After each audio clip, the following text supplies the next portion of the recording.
посадки какой-то анекдот знали. Посадка. Это бабушка на рынке. Подождите, все, Расскажите. Стоит бабушка на рынке, продает картошку. Подходит человек, говорит, это на посадку? Она говорит, нет, на взлет. Но это у нас посадка. Это посадка, да. посадка и Мы в взлет. Слушайте, а процессе. галька у вас мокроватая, ничего? Она- Да ее промывали, она пыльная была. Поэтому Она здесь должна я все думаю, что сделано. Она должна быть мокрая. всем а потом правилам. мокрый камень выглядит гораздо Галька с эффектнее, маленькой чем- буквы надо писать. Да. Хотела еще спросить по поводу того, занимаетесь ли вы продвижением своих учеников?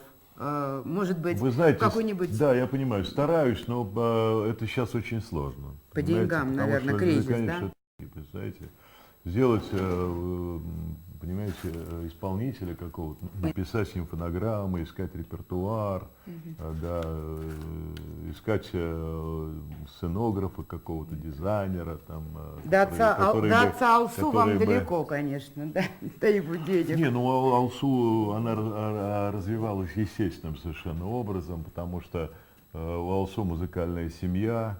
Надо знать вообще папу Алсу, который не выпускает гармошку из рук Вы с ним дружите, это старый друг, сутками, да? да. Мама тоже хордир там училась на хоровом. Не случайно да. девочка родилась в Абсолютно. такой Она семье. с 8 лет Заслуженной. уже играет на фортепиано и очень хорошо чувствует Здорово. музыку, да. Причем у нее музыкальный интеллект очень высокий, это самое главное. То, что ей Можно же ведь занимались. и петь, и все, но, понимаете, если нет вкуса у человека, если нет у человека чутья, чувства меры, там, да, ну и как потом тембр, это самое главное. Я считаю, тембр определяет успех исполнителя. Сейчас ведь масса людей на эстраде, вот я слушаю радио, да, и не могу понять, кто поет, но они все поют одним звуком, понимаете, и девочки, и мальчики, понимаете, раньше все пели тембры. Это Посмотрите так, сейчас, это как... так. Да. А вот в шоу-бизнесе практически... Я знаю, что вы не любите это слово, пресловутый шоу-бизнес. Вам проще говорить о эстраде. Вы человек советской эстрады больше, чем человек шоу-бизнеса.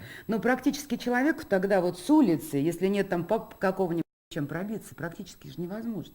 Ну, талант пробивается, конечно, но достаточно сложно и имеет долгий путь. Но сейчас же очень много конкурсов. Много конкурсов. Конкурсы сейчас ничего не дают и ничего не решают. Я вот сам 2 года назад проводил конкурс артистов эстрады. Во-первых, молодежь как-то к этому отнеслась достаточно индифферентно.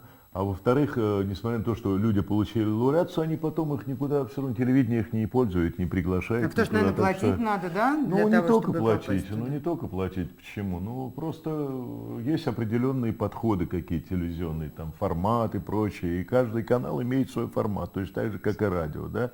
Что это такое, так сказать, это такая гипотетическая история, потому что никто толком не знает, что такое формат, понимаете, да. Вот это понятно, да, Вот, это вот я понятно. хочу вас Вот это вернуть формат, вверх. да. Вот посмотрите. А это все Вот это детище,